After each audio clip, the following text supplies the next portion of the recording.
Okay, we're ready to go. Today's going to be a little bit different for a few reasons. Number one, I'm not wearing a tie. Okay, I'm sorry. That's not a real reason for it to be different. But you know what? It's before Pesach, and I've been running out of the house, etc., etc. Number two, we're making a great We're making a great unveiling here today, and that is we are unveiling the Shrubs Hagaddah Companion. Yeah. So this is the Hagaddah Companion. It's about 50 pages long. It's been sponsored in memory of the late Leslie Kainer, and I have a few copies over here. We will have a whole bunch of copies, hopefully, in Shul to give out. I hope we have enough. I mean, I'm hoping we'll be oversubscribed, but if we're not oversubscribed, we'll be. If we are oversubscribed, it's not such a big deal to have more printed.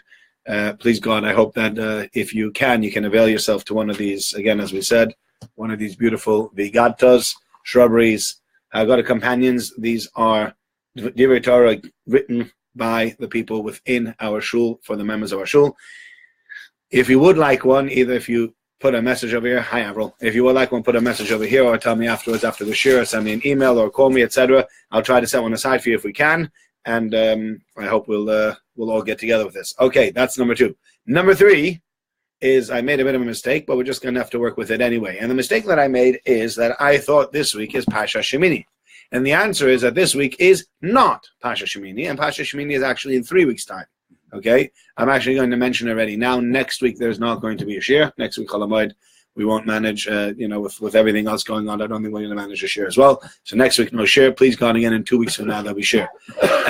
Tonight, as I said, I did prepare a whole bunch of things on Pasha Shemini, so I'm going to mention them anyway. I should have prepared really a shir entirely on the Hagaddah. I mentioned maybe one or two things. Maybe we'll start the other way around. Let's mention the things that I've prepared on the Hagaddah, making sure that we get through all the Hagaddah bits and pieces. And then afterwards, if we have time, we can go back to Pasha Shemini, because it's really the other way around. It's not really Pasha Shemini. And I only realized that. I was a bit of a rush today in preparing the shir. I only realized that as I'm typing into my computer, Pasha and Hagaddah Pearls, I was like, Pashas. No, it's not Shmini this week. They're about to type of one. But it was during the week. Well, during the week we were reading Shmini, so that's true. So it's not like it's not Shmini is not entirely unconnected. However, even though Shmini is not entirely not connected, nevertheless we're going to start first with the Hagaddah Pearls, and then hopefully after we discuss the Hagaddah, if we have some time, maybe we'll discuss also about the Pasha. So let's start with the following. I thought there's a very beautiful idea. It comes with a story and other things. So here's the following idea. Halach Ma'anya. We start with Halach Ma'anya. I'm sorry, you all have different Haggadahs, so you'll have to open up to Halach Ma'anya, and I'm not going to give you a page number, just work with it. We say Halach Ma'anya di'achala abasona ba'ared Mitzrayim. This is the bread of affliction, or the bread of poor people, which our forefathers ate in the land of Mitzrayim. Kol dichvin yetzav yechol, kol ditzich yetzav yisach. Anybody who needs should come and should eat. Anybody who wants, who is needy, let him come and join us for Pesach. That is what we say. Then Ashat Ha'achal Shana Ba B'nei Chayim, Ashat Ha'avne Shana Ba B'nei Chayim, Ashat Ha'achal Shana Ba B'nei Yisrael. Sorry, the other way around. Nowadays we're here, next year we'll be next Yisrael. Now we are slaves, and next year we will be free. That is the Halach Ma'anya. We've done with Halach Ma'anya, I think, quite a bit in some of the other shurim over the years, but I'd like to mention tonight something very nice. And that is, we've already asked the question once, what difference does it make inviting people when you're sitting around the table? Right? If you want to invite somebody, we spoke about this, invite them early enough. You want to invite somebody to the Seder, give them a lot of time before you invite them. You can't just at one point or another say, don't walk over to somebody an hour before the Seder or 10 minutes before the Seder and say, by the way, what are you doing tonight? I'm having Seder. Do you want to have Seder by us? Well, that's not very nice. But you're an afterthought of some sort. So that's definitely not very nice. But that was a separate discussion that we had. But we have another thing to keep in mind, and that's the following. We mentioned Kol Dichvan Yetzav Yechol here for a specific reason. And what is that reason? So it's a very, I will tell you a story, and then we will come back to what we're at. It seems for many, many years, Poland was oppressed under another government. And then finally, with Napoleon, they were freed. And now they had their freedom. And there was this great feeling of elation within Poland. And one of the local Rabbonim, a man by the name of Rabbi Yamin, was visited by an officer. He says, come with me. It's all right, come with you. And he comes in the wagon. He couldn't say no. And he's in this wagon and he's on his way. He says, this looks like we're going to the palace. Exactly. We're going to the palace. We're going to the local duke. Right? And you in 10 minutes from now will have to give a speech about Poland and the wonderful news of us being and becoming independent. Gosh, I got to give a speech about becoming independent in the next 5 minutes. You have to be careful. You don't want to insult Poland. You don't want to insult the others. You're stepping on eggshells over here. You're treading very, very carefully. So what do? So he thought about it, and he gets to the palace, and he says, the priest has just finished, and says, now we call upon the local Rabbi Binyamin, to give his thoughts about our great victory and our great independence. And Rabbi Binyamin stands up, and he says the following. He says, you think about the life of Yosef HaTzadik, going back all the way to Bereshis. Yosef's life was so full of tsaros is unbelievable. Imagine, here's a young boy. He is 7, 8, 9 years old, and his mother passes away in childbirth with his younger brother. And now he's already a young Yosem, and his brothers don't like him. And then they throw him into a pit, and they schlep him out, and they sell him down to Egypt, and he gets sold down to Egypt to Potiphar, and there he gets blamed for something that he didn't do, and he ends up in prison, etc., etc. You go through the whole story of Yosef. Yosef went through so much suffering. It sounds almost unfair. Of all the brothers, Yosef seemed to have gone through the most suffering. Why does he get this disproportionate amount of suffering? So he says the following. He says, Yosef was to become the leader of Egypt. And as the leader of Egypt, what was his job going to be?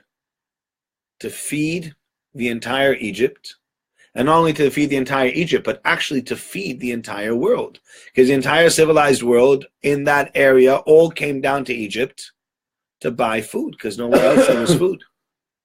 So Yosef now has a very, very big role. Imagine if he had grown up in the lap of luxury. Imagine if Yosef had grown up, everything always okay, never a problem, never an issue in his life, etc., etc. Imagine if that's what had been Yosef's story. How would it be possible for Yosef to really commiserate with the people that didn't have any food? How would it be possible for him to really feel for the people in his constituency, or in his country in this instance? It's very hard to feel for people when you've never ever had it, right? If you've always had money, it's very hard to feel for someone else who doesn't, right? Give me an example. I've had this example sometimes. I remember when I was in high school, sometimes I used to be asked by some friends to help them out with maths. I'll give you the honest truth. I wasn't very good as a math tutor. And I'll tell you why. Maths was one of my strongest subjects. I happened to understand it. I happened to have a good grasp of it. And I happened to really, really get a good feel of it. And therefore, because I understood it so well, and because it made so much sense to me, it was hard to put myself in the shoes of those that didn't understand it, and to explain it to them in a way that they would get it. Do you understand what I'm saying? Pardon? 100%. Yeah, you know what I mean, Roger, with that? 100%. Yeah. Because sometimes, you're like, what do you mean? 2 + 2 is 4. That's how it is. He's like, no, but why is it 2 here? 2 is because of this, and this comes to this, and this is why it's 2. And 4 is this, and this, and this, and that's why it's 4. And then you say it once, and you say it twice, and you say it 3 times. After a while, you get a bit frustrated. And it's wrong of me to get frustrated. I'm admitting that I'm at fault over here. But I felt like, this is so simple. Why don't you understand it? Yeah. And a lot of us are guilty of that sometimes. It's so simple to us. It's something that we take for granted that we can't understand. Professors are often the worst teachers. Are they? Yes. Yeah, well, because to them everything is so blatantly obvious. Why can't you? It's so obvious, you know. Why don't you see what I'm trying to show you? It's right here on the board. I gave you the equation. Here's the equation. Here's the numbers. Plug it in. I don't get it. Yeah. That kind of thing. Yes. Yeah. Do you know exactly what I mean? Exactly. That's really what it is. No matter what, and the different people have different strong points, whatever your strong point will be, right?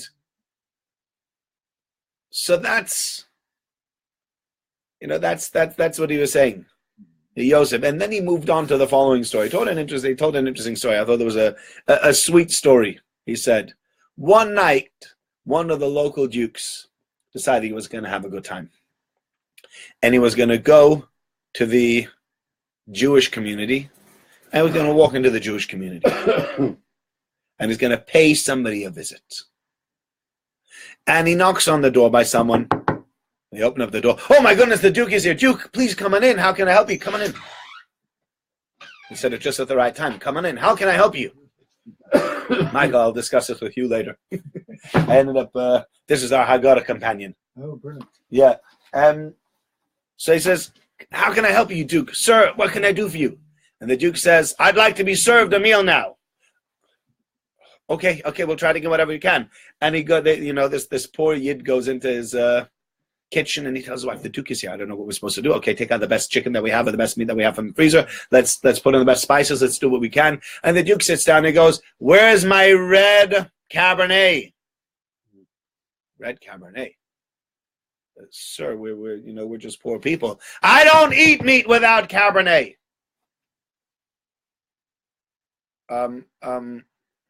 Beat him. And he commands that the poor Jew gets beaten. And they take the Jew and they beat him. And he's sorry, Duke, I'm sorry. And then the Duke leaves. He goes, that was great. Let's go to another house. In the meantime, somebody's run out and has let out the warning that, if the Duke comes to your house, he wants Cabernet. By hook or by crook, you're going to have to find it. So the Duke knocks on another door and another Jew opens, come on in, sir, come on in. And he says, well, what can I'm here for supper. Yes, sir, of course we'd like to give you supper. And he goes and he brings out the best that he can. And he found a bottle of Cabernet by one of his friends. And he brings it out and he puts it down on the table. He says, here you go, sir, there's a meat, there's a Cabernet. He goes, where's the Swiss chocolate? Swiss chocolate? What Swiss chocolate? He goes, I always have Swiss chocolate as an afters. You put out all this food. Where is the Swiss chocolate?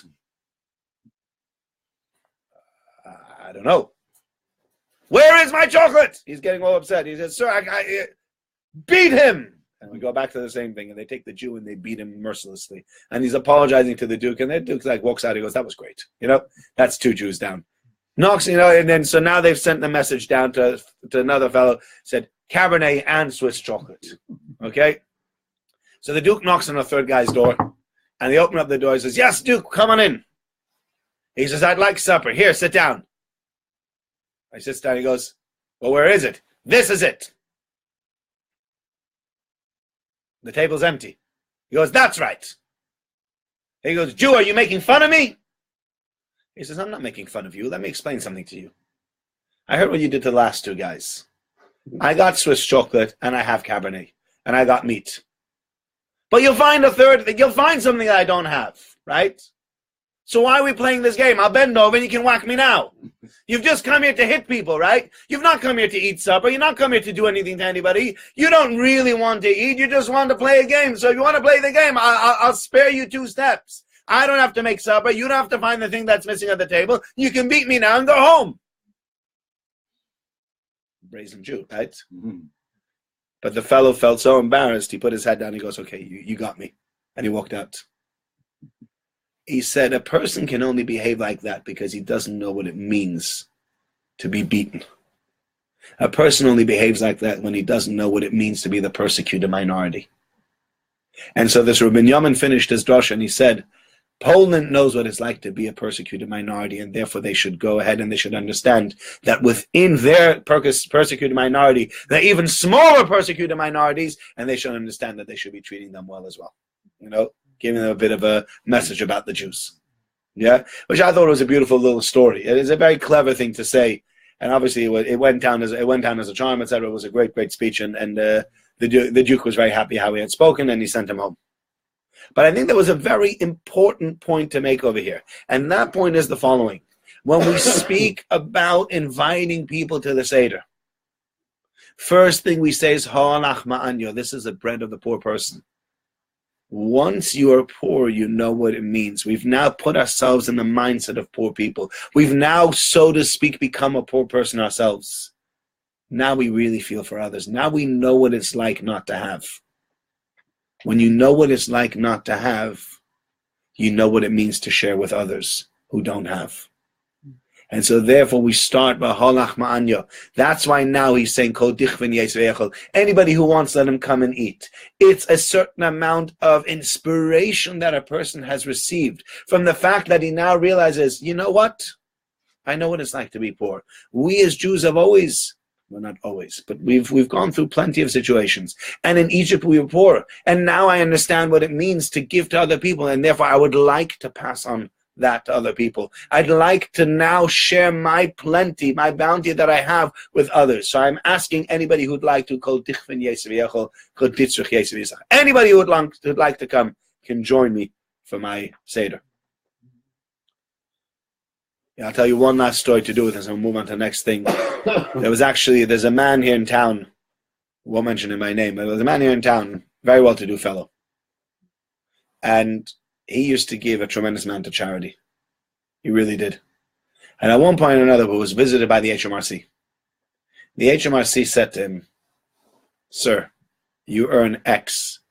You're giving X minus so-and-so percent to charity. But you're giving a very large percentage of the amount of money that you earn to charity. How could you give so much to charity? It doesn't make sense. Can you show us where it's going?" You know, they felt he must be embezzling money or something. But where is this money going? How can you give so much to charity? So the man explained to the fellow, this is a story that I was told. This is a man that lives here in Manchester. He said, let me explain something to you. When I was 9 years old, my father passed away. And we were poor. We were very poor and things were difficult. And I always remember that whenever there was a trip in school and it needed another 20 shekels for me to be able to pay to go on that trip at school, I had to go home. I didn't have the money. My mother said, I'd love to be able to send you on the trip. We don't have 20 shekels to spare. We just don't. It's a shame, I guess, if other people would have known, maybe they would have paid for him. You know, there's lots of people sometimes in classes, if you know that your friend can come along and it's a question of 20 shekels, we'll find them, right? One way or another, regardless of how affluent or how poor your school is, I think everybody would have chipped in together to get this kid onto the school trip. This is nobody knew. Nobody knew, and I used to go home, and I said I wasn't coming on the trip. I didn't tell anybody because it was because of money problems, and I never went on a trip. He says, and I never forgot what it was like to go home when everybody else went on a trip, and I had to go home by myself. And so I have a soft spot in my heart for people who don't have money, and specifically for orphans who have nothing. And therefore, I give a lot more than you'd expect people to give. But how can I not? When I hear stories of people that are in need, and I remember myself as once being that poor child, my heart breaks. I feel for them. I know exactly what it is. I know what it feels like. I can't not give this money. Here, take it. What do you need? Better by you than by me. That's amazing. But that's what Halach Man is supposed to teach us. Put yourself in the mindset and then be able to reach out to other people as well. Okay. That's the first thing. The next one I saw tonight by the name of Rav Shlomo Zalman Auerbach. Rav Shlomo Zalman Auerbach was the one of the greatest rabbis in the past 100 years who lived in Yerushalayim, loved by all. I mean, now we're already used to these big levayas, but he passed away in 1995 and he had about 300,000 people at his levaya. Yeah? Nowadays, that seems to be quite standard already, but I guess we're 20 years down the line. And people, you know, when big people pass away in Eretz Yisrael, you often have big levayas. I mean, the biggest one I think they had was Rabbi Ovadia Yosef. When Rabbi Ovadia Yosef passed away, the former chief rabbi of Eretz Yisrael, but also who was looked upon as the figurehead of the entire Sephardic Jewry in Eretz Yisrael, every taxi driver, every businessman, every person that was Sephardi, that had any Sephardi pride in himself, came to that levaya. I think they said that levaya had 750,000 Jews at it. Considering that the entire Israel only has 6 million, and there's a whole bunch of children who probably didn't come to the Levaya, it was it's a huge percentage. You're looking at 20% of the adult population probably came to this Levaya. That's how big it was, right? Rav Shlomo Zalman, he said he used to meet people on the day after the Seder, and he used to say to them, did you ask the Manishtana yesterday? Now, what do people say? Of course we asked the Manishtana yesterday. Who doesn't ask the Manishtana at the house? He says, great, and what was the answer? The answer is, I've had my uniform inside. He says, okay, So you've answered 3 out of the 4 questions, but I'm missing an answer to the 4th question. Why do we eat matzah and maror? We were slaves. Why do we lean? We were slaves. We're out. Why do we dip? That I'm not sure I understand. It says we were slaves, yeah, and now we're out. And therefore we should dip. What does that mean? Well, what does that have to do with dipping? And we might say, well, okay, because that's the way that free people eat. Okay, maybe in those days, that's how people used to eat. But he said the question of why do we dip and why don't we dip has not been adequately answered, even though the other 3 questions have adequately been answered. And so therefore, he mentioned the following idea, which I thought was a very beautiful idea. When you think about Tisha B'Av, one of the famous kinnas that we say here and all over the world, B'tzeisi mi Mitzrayim and B'tzeisi mi Yerushalayim. Oz Yoshem Moshe Shenayin Moshe B'tzeisi mi Mitzrayim. Yeah, we all know it. You see, B'tzeisi mi Mitzrayim and came out of Mitzrayim. B'tzeisi mi Yerushalayim and came out of Jerusalem. So there's a juxtaposition between coming out of Egypt and leaving Jerusalem, and it's not only because it's very poetic, because it is quite a poetic piece, that kinnah. But there's more of a connection. Can I ask you, what day is Tisha B'Av falling out this year? Shabbos. How do you know? Well, I got your side. Oh, okay, that's the... What's the other way to know? You're right, if you have your side, you know. First day of Pesach is always the same day of the week as Tisha B'Av. So Tisha B'Av come on Shabbos will be a nitcha this year. Yeah, so Tisha B'Av will be on Sunday, pushed off. Right, and it's always interesting when you have that, because then there's questions exactly if you have 9 days, if you don't have 9 days, or for the Sfardim to have any restrictions whatsoever, is a shavuot shechavot, not shavuot shechavot, be that as it may. We have this connection between Yetzias Mitzrayim and Churban Beis Hamikdash, and even more than that. Why do we eat an egg at the beginning of the Suda? So 2 reasons brought in the Shabura. Reason number 1, as a reminder for the Chagiga. You had 2 karbanos, you had 2 offerings that had to be brought on Pesach. One was the Karban Pesach, which is the Paschal Lamb, which we don't have anything instead of the Paschal Lamb, but we have our Suda, Matzah, etc., was in memory of that. And then you have the egg in memory of the Karban Chagiga. The other reason given for the egg is not because of the Karban Chagiga, but the other reason is because on Seder night is the same night as Tisha B'Av. And what do people eat when they come home? I know people always call it a breakfast. It's not a breakfast. When they come home from Levaya, what do you eat? Round things, yeah? Bagels, eggs. Sudas Havra, it's called. People call it the breakfast. I'm not sure why they call it the breakfast. I guess nobody else, you never have bagels and eggs other than for breakfast, so maybe call it a breakfast. It's not a breakfast. Allah is not that you should have a breakfast when you come home from a Levaya.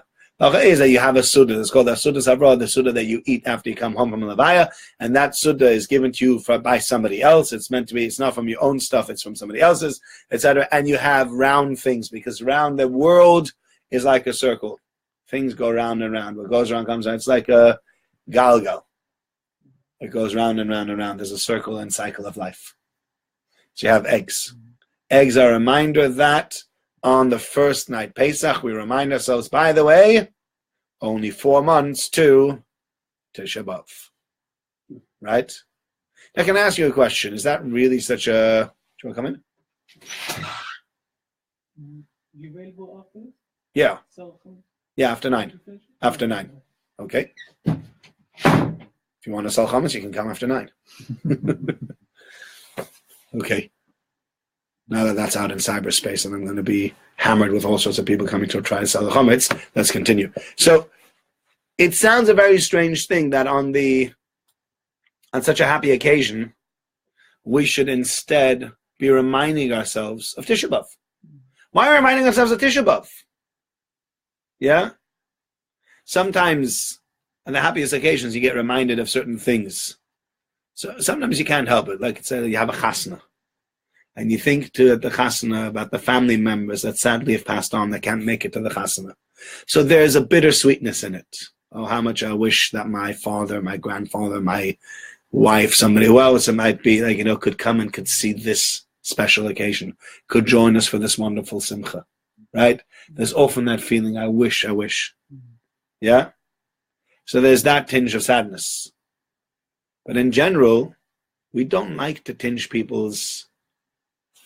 we don't like to ruin people's happiness. And here, for some reason, we're trying to ruin their happiness, ruining our own happiness, saying, by the way, yes, it's Pesach tonight, but there's only a bit less than 4 months to Tisha B'Av. And it's going to be exactly the same night as tonight. Did you have to ruin everything? Why are we doing this? Yeah. So, Rav Shlomo Zalman says, if you look at the verse in the Torah, and you find the first time that the Torah speaks about dipping, and it's very important. Where do we find dipping the first time in the Torah? Any idea? The first time in the Torah where we find dipping is when Yosef was shechted, and they took his cloak, and they took that cloak and they dipped it in the blood. That is the first time that it's mentioned. Dipping. What's the symbolism of that dipping? So I'll tell you something very scary that was said by Rav Chanan Masserman. Rav Chanan Masserman he was one of the great pre-war giants that was killed in the Second World War. He said, it's a very strange thing. What were Jews often, for years, for millennia, accused of? Blood of a Christian child, killing a Christian child, and taking its blood and putting it into our matzah. Right? Which is just such a ludicrous thing to say. We don't eat blood. Ever. We don't have, the Torah says you're not allowed to eat blood. We don't kill. Ever. So we don't kill. We don't eat blood. And yet for centuries, we were accused of this terrible sin. And how many pogroms were started on this? And how many years did this whole story go around for? And I remember Rabbi Joey Grunfeld once telling me, I heard him at a shir, and he said, you might think this is something that's in the past. It's still going on. He said there was a letter that went around Golders Green. I think I heard the story 10 years ago, so maybe 15 years ago. There was a letter that went around Golders Green that said the following: Passover is coming.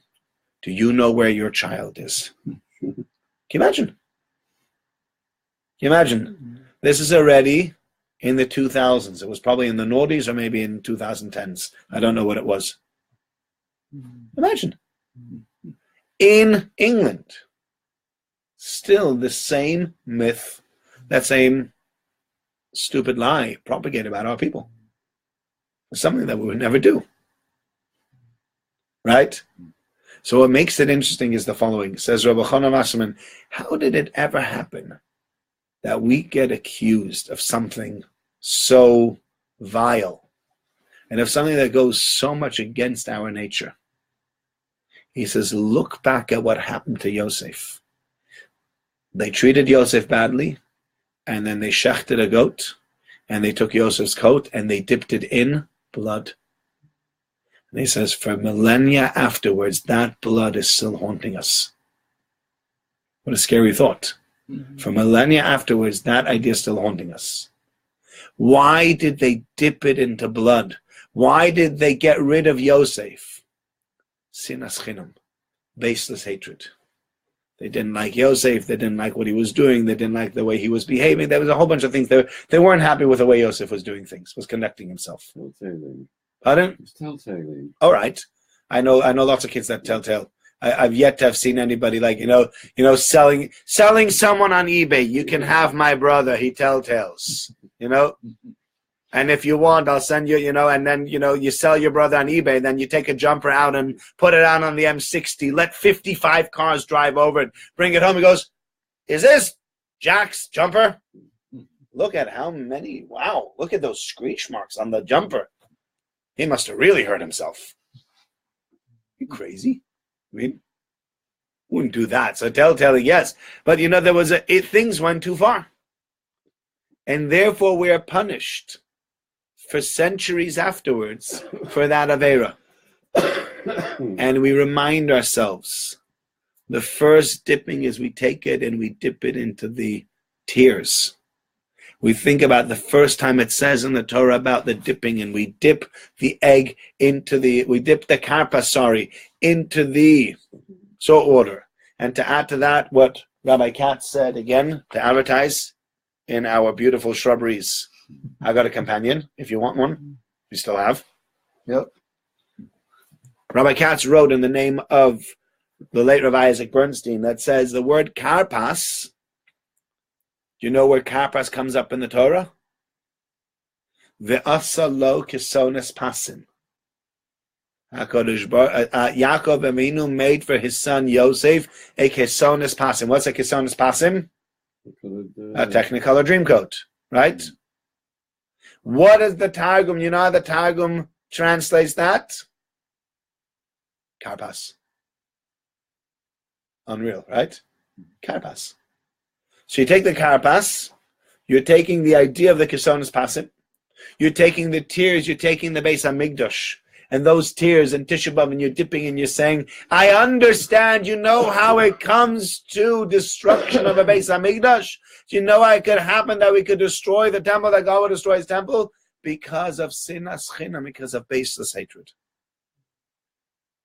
That's the first dipping in the Torah.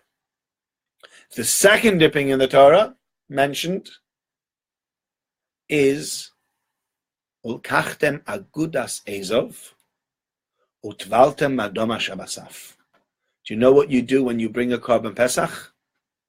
You had to shech the animal, and you had to take hyssop and bind it together, and take the hyssop and dip it into the blood, and then smear the doorpost and the lintel.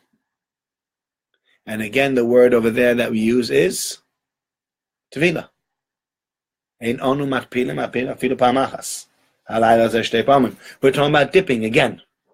And that dipping that we're speaking about over there, the dipping that we speak about, is the antidote. Do you know what the antidote is? Number one, agudas Ezov. Aguda, what's an aguda? Not just a political party, right? Aguda means a union. Yeah? We understand how we get out of this. Do you know understand how you get out of this? Number one, you come together. And you know what you do when you come together? Do you know how it happens? With Mesiras Nefesh. With Mesiras Nefesh. With being willing to give up for others and for yourself.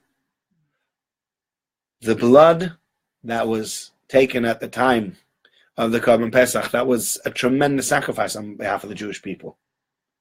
Because the sheep was the deity of the Egyptians. That was their god. How could you slaughter somebody's deity in their own land? And that's what Moshe Rabbeinu says. Hey, are we going to go ahead and are we going to shecht their gods and they won't do anything to us? And that's why let us go out. We want to go out. We want to go 3 days away, and then we'll work it. We'll try it there. We'll try to do it there. So a tremendous amount of Mesiras Nefesh, a tremendous amount of giving up. And so you know how you get up? That's the second dipping.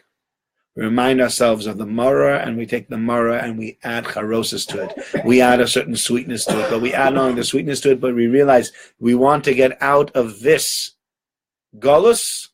It is through aguda, coming together, and through sacrifice.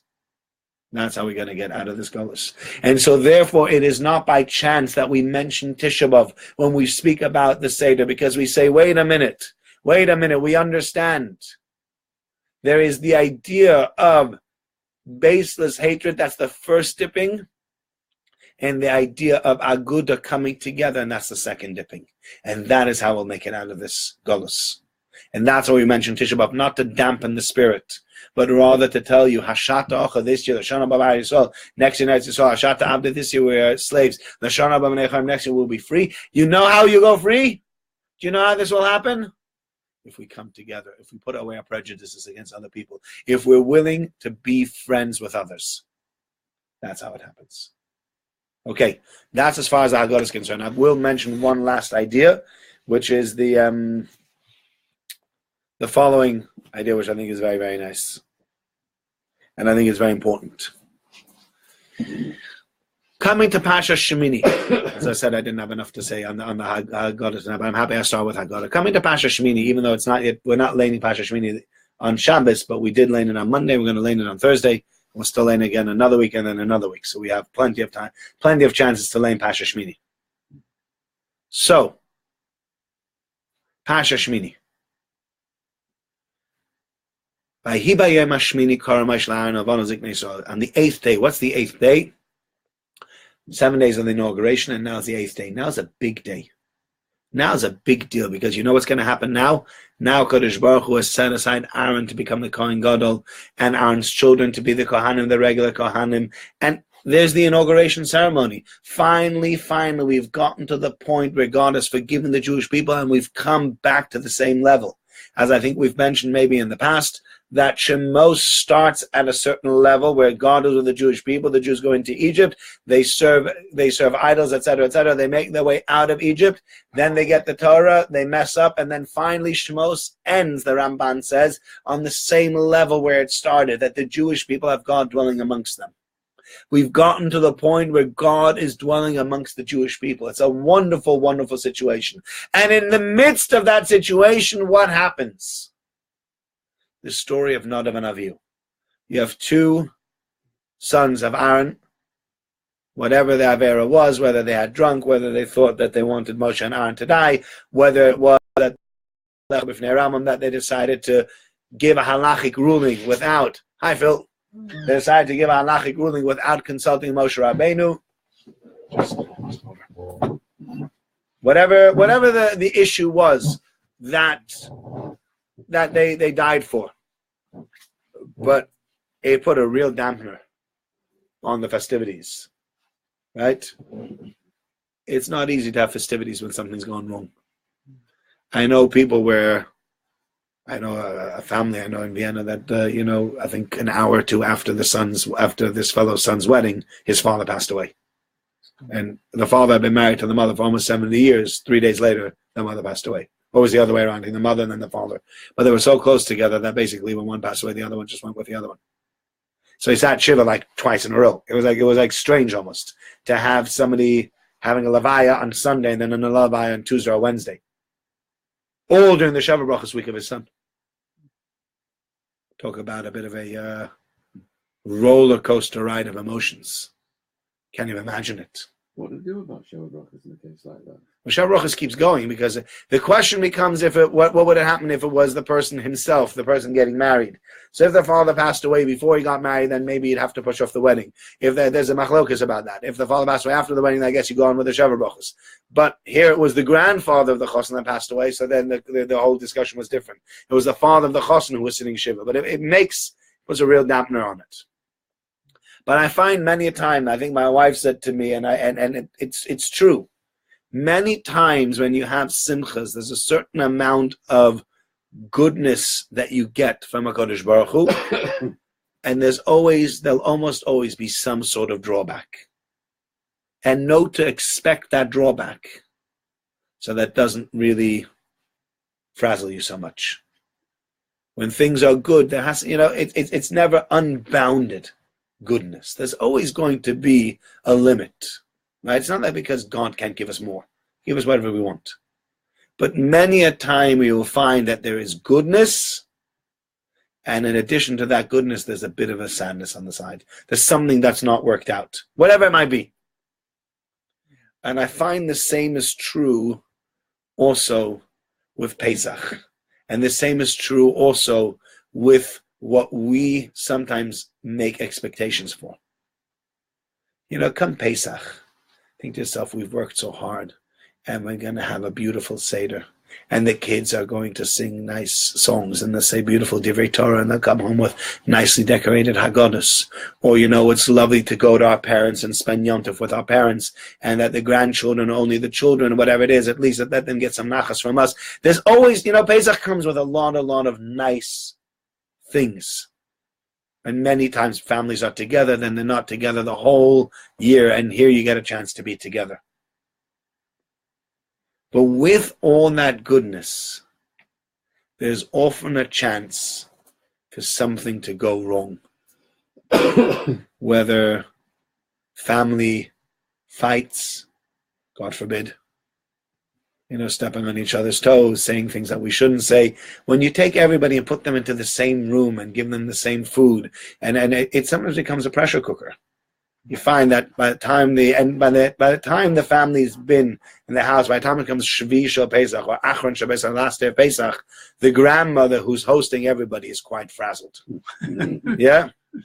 Because she's been looking after her kids, and she was looking after her grandchildren, and they've been making a constant, perpetual mess. And no matter how many cleaning ladies they have, they can just go into another room, mess the entire room up, and 3 minutes later walk out of the room and start in the next room. And it's like shoveling whilst it's snowing, and they're just going crazy. And sometimes the kids take too many liberties with the parents, and they say, the kids say to their parents, "I'm here on holiday, right? You watch the grandchildren." And the grandmother, the grandmother has been slaving for weeks to clean the house and to cook. Now she's become a babysitter because her children, who Nebuch had to sell their entire house before Pesach and not clean any of the house other than a small landing or a small office, now need a break.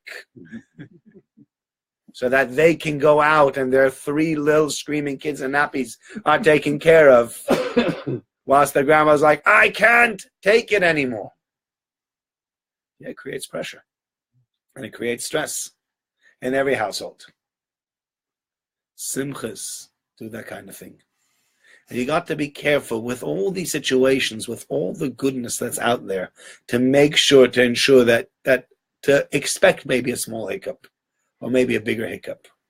Rameir Shapiro, who was the founder of the Daf Yomi, built a massive yeshiva, Chachmei Lublin. If you go nowadays, you go to Lublin, they still have this big building, and people go and they go on visits to Poland. They go to visit it, and they go to learn the yeshiva Chachmei Lublin. It's a very, very emotional thing. But he was the first person to build a massive yeshiva. Nobody had a big yeshiva before, and he built a big yeshiva. And he says, we're going to have a dormitory for the boys, and we're going to be able to provide the boys food. That was unheard of in Europe in the 1920s and 1930s. He was the only yeshiva that provided it. And somebody came to him and said, there's a bit of an iron horror over here. You're building this big building and people are looking. And Rameir Shapiro Taka died young. He passed away very young in his 30s, not having had any children or having adopted one child, and that child passed away. So he had his own sorrows in his life. And Rameir Shapiro, and somebody said to him, look, with all this pomp and ceremony, don't you think you're causing yourself a bit of an ayin hara? And that's exactly what happened. There was a bit of an ayin hara, and sadly passed away young. Now, I'm not saying every time you have something good, there's going to be an ayin hara. But when there is a certain amount of positivity around, expect some negativity also. It's never going to be perfect. You're going to have a Seder. You think it'll be perfect? Maybe. But it's never going to be perfect. That's not necessarily like, your in-laws will do the Seder like you do it in your house. And then you're sitting at your in-laws' house. I remember sitting at my in-laws the first year, and I'm like, this is very different from the way we used to do it. Okay, different people do it differently. Or your kids will drive you crazy, or you'll end up having arguments with your wife about money or about cleaning or about whatever else it might be. There's just so many things that can go wrong. But to realize when everything is going well, to expect maybe once in a while a bit of a hiccup. And if you expect that hiccup, then it's so much easier to deal with. It's just waiting for it. Oh, here's the hiccup we were waiting for. Yeah? You know it's coming. You're prepared. You can handle it. If you think everything's going to be perfect, because it's my Pesach, and I'm making Pesach like this, and I've put in so much effort, and it has to be the way I want it to, and nobody can mess it up, and then it gets messed up, you're in for a very, very bitter surprise. out of a very bitter experience. And instead of the experience being so bitter, expecting maybe that not everything will work out perfectly, when everything seems to be stacked in your side and your favor, is quite a good thing. I wish you all, thank you all for listening and joining me here in this room. Thank you for joining me live. Again, as I said, if you want one of the companions, please be in touch with me. And wish you all a Chag Kosher V'Sameach. As I said, next week there's no shir. 2 weeks from now we'll be back for shir, Pasha Shemini. And thank you very much for joining me again.